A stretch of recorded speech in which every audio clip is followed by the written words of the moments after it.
Homeless woman refuses $1 from Jeff Bezos. What she said left him speechless. On a chilly evening in New York City, Jeff Bezos, wearing a sleek black coat and a beanie, strolled through the streets of Manhattan. The billionaire had just stepped out of a high-profile meeting. His face was calm, but there was an unmistakable air of power around him. As he walked past a busy sidewalk, his attention was caught by a homeless woman sitting cross-legged on a cardboard mat. Her unkempt hair and oversized jacket barely shielded her from the biting cold. He stopped.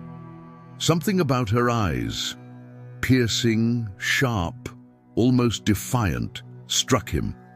While others hurried by, ignoring her, she sat still, her back straight, clutching a tattered notebook. Bezos reached into his pocket and pulled out a crisp $1 bill, crouching down to hand it to her. "Here, ma'am. This should help," he said softly, offering a kind smile. But what happened next shocked him. The woman didn't even glance at the bill. Instead, she looked directly into his eyes. "Keep your dollar," she said firmly. Her voice was clear, not shaky like one might expect. "You think this piece of paper will fix anything?" She gestured to her surroundings, people walking by, the lights of towering buildings, the trash littering the streets. "I don't need your charity." Jeff froze, stunned. He wasn't used to rejection, let alone from someone in such dire circumstances. For a moment, he considered walking away, but curiosity held him in place. "What do you mean?" he asked, his voice tinged with genuine confusion. The woman smirked. "Money didn't solve my problems before, and it sure as hell won't now."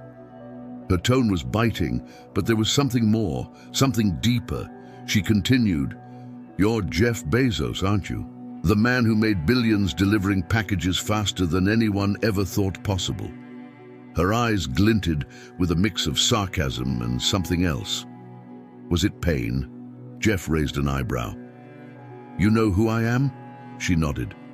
"Everyone knows who you are. But let me ask you this. What good are billions when people like me are still sitting here in the cold?"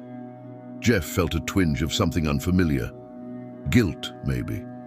He looked at her again, this time noticing the notebook in her hands. The edges were frayed, and the cover had faded words that read, "Dreams to remember." "What's in the notebook?" he asked, trying to change the subject. She hesitated. Her grip tightened on it as if it were her most prized possession. "Memories," she said finally, her voice softening. "And plans. Plans that never worked out. I used to dream big, you know. Bigger than you." The statement hung in the air like a challenge. Jeff leaned against the wall next to her, ignoring the stares from passers-by. "Bigger than me, huh? Let's hear it." For the first time, her tough exterior cracked. "I wanted to build a shelter," she said, her voice trembling slightly. "Not just for homeless people, for anyone who's ever felt like they don't belong. A place where you could walk in and feel whole again." She paused, biting her lip. But life had other plans. One mistake, one bad decision, and everything I had disappeared. Now, I'm just another nobody on the street. Jeff's throat tightened. "What happened?" Her eyes flashed with anger. "What happened? Society happened. Racism happened." Her voice rose and a few people turned to look. "I worked hard, harder than most people ever will. But when you're a woman, and a black woman at that, the world doesn't play fair. One slap in the face after another, it breaks you." Jeff didn't know what to say. He had faced challenges in his own life, but nothing like what she described. He realized this wasn't just about money. It was about dignity. The woman sighed, her anger fading as quickly as it had come. "But you know what?" she said, her tone quieter now. "I'm still here, and I still believe in my dream, even if it's just a stupid scribble in an old notebook." Jeff's gaze fell on the notebook again. He reached out his hand. "May I?" he asked. She hesitated, but then, to his surprise, she handed it over.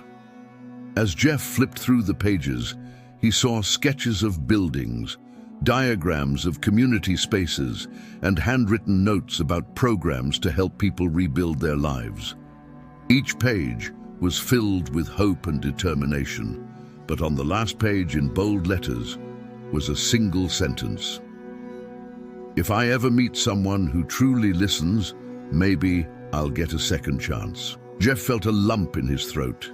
He looked at her, realizing she wasn't just a homeless woman. She was a fighter, a visionary who had been dealt a cruel hand. "What's your name?" he asked softly. "Danielle," she replied, her voice barely audible. "Well, Danielle," Jeff said, standing up, "I think it's time someone gave you that second chance." Her eyes narrowed suspiciously. "What are you saying?" "I'm saying," Jeff began, "that your dream is bigger than you think, and I want to help make it real." Danielle laughed bitterly. "You? Help someone like me? That's rich. Literally." Jeff smiled undeterred. "I mean it, but I don't want to just throw money at the problem. I want to work with you, build something meaningful together." Danielle stared at him, her expression unreadable, and then for the first time she smiled. But just as the moment softened, a man nearby shouted, "Hey Jeff, sign my shirt!" and shoved his way toward them, accidentally knocking Danielle over. She fell hard, the notebook flying out of her hands and landing in a puddle. Jeff's expression darkened as he helped her up. The man laughed awkwardly, but before he could say anything else, Jeff turned to him with an intensity that silenced the crowd gathering around them. "Apologize," Jeff said, his voice cold and commanding. The man stammered, I didn't mean to." "Apologize," Jeff repeated, stepping closer. The man mumbled an apology and hurried away, leaving Jeff and Danielle standing in the middle of the street. Danielle brushed herself off, her pride wounded but intact. "You didn't have to do that," she muttered. "Yes, I did," Jeff said simply. He bent down, picked up the soaked notebook and handed it back to her. "Because people like you deserve respect." Danielle looked at him, her guard finally lowering. "Maybe," she said, "you're not as clueless as I thought." And that's when something incredible happened. Jeff stood there, holding Danielle's soaking notebook, a determined look on his face. Around them, the buzz of the city seemed to fade. The weight of her words and her story felt heavier than anything he'd carried in years. Jeff wasn't just a man with wealth, he was a man with influence. And he knew this encounter wasn't an accident. "You don't have to trust me," Jeff said quietly, "but I'm not leaving here until you believe that this—" He held up the drenched notebook. "Still has a future." Danielle raised an eyebrow, skeptical. "So, what's the plan, Mr. Billionaire? You just sprinkle some money on it and feel good about yourself?" Jeff shook his head. "No, Danielle, we're going to do this your way. But first," he said with a sly smile, "you're going to need some coffee and a dry notebook." The next morning, Danielle woke up in a hotel room, her first night in a warm bed in years. She blinked in disbelief at the soft sheets, the steaming cup of coffee on the bedside table, and a fresh notebook lying beside it with her name embossed in gold letters. A note was tucked inside. "Meet me in the lobby. Let's make some history." Her hands trembled as she held the notebook. Part of her wanted to run, to push Jeff away before disappointment had a chance to follow. But something in her gut told her to give this a shot. She dressed in a clean outfit left for her, a simple sweater and jeans, and made her way downstairs. Jeff was waiting in the lobby, sipping his coffee. He smiled warmly as Danielle approached. "Ready?" "For what?" she asked, her tone guarded. "To see your future," he replied.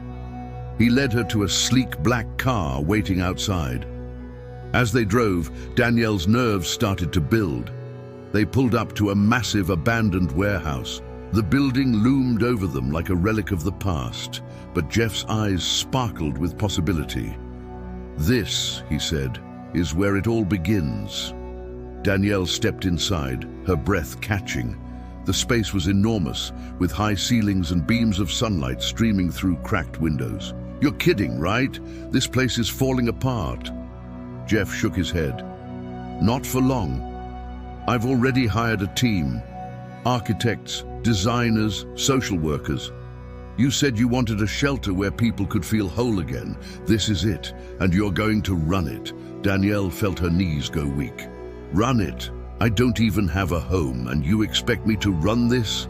Yes, Jeff said firmly, because no one else knows what it's like better than you.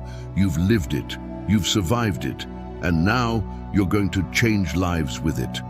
Over the next few months, Danielle threw herself into the project. Jeff kept his word, guiding her but letting her vision lead the way. The warehouse transformed into a sanctuary, complete with living quarters, job training rooms, counseling spaces, and even a library. Danielle worked day and night, driven by a fire she thought she'd lost forever. But as the grand opening approached, doubt crept in. What if no one comes? She asked Jeff one evening as they stood in the finished building. They will, he said confidently, because you built this for them. On opening day, Danielle stood at the entrance, her heart pounding. A small crowd had gathered, their faces a mix of curiosity and hope. She cut the ribbon, tears streaming down her face as the crowd erupted in applause. People poured inside, exploring the space she had once only dreamed about. Danielle watched as a young mother hugged her child tightly in one of the rooms, as an elderly man flipped through a book in the library, and as a group of teenagers laughed together in the recreation area. It wasn't just a shelter, it was a home. As the weeks turned into months, the shelter became a beacon of hope in the city. News outlets covered the story, dubbing it Danielle's dream. Donations poured in, and more shelters were planned across the country. Danielle, once invisible to the world, was now a symbol of resilience and hope. One evening, as she locked up for the night, Jeff appeared at the door. Still working late? He teased. Danielle smiled. Always. I wanted to give you something, he said, handing her an envelope. Inside was a deed to the shelter. It's yours now, Jeff said. Completely. Danielle stared at him, speechless. Why? Jeff shrugged. Because you've proven you don't need me. You never did. As Jeff walked away into the night, Danielle stood there, clutching the deed. For the first time in years, she felt truly whole. Moral of the story: no matter how hard life knocks you down, your dreams and determination can lift you higher than you ever imagined. And sometimes, the most unlikely people can change your life. But it's the courage to believe in yourself that truly makes the difference.